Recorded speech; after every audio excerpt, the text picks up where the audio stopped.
So last weekend, my roommate Dave decided he wanted to level up his living room with some new IKEA furniture.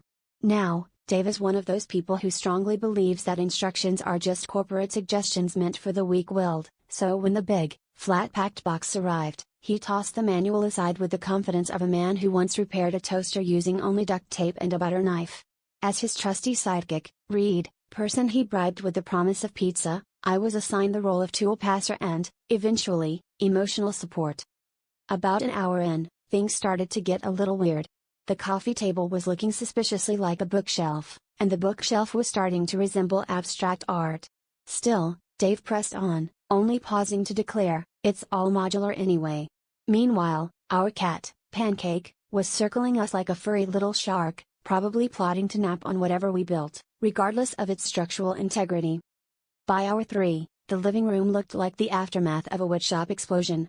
We had one leftover board, 3 extra screws, and a mysterious plastic doohickey that Dave insisted was definitely optional.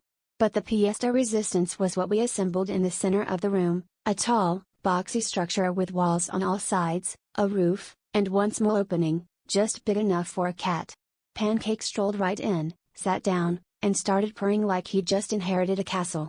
Dave and I looked at each other, looked at the furniture, and finally looked at Pancake, who seemed to be holding court from inside his new fortress. So after 4 hours, 2 bruised thumbs, and 1 missing Allen wrench, we successfully built a perfectly sturdy cat prison, no instructions required.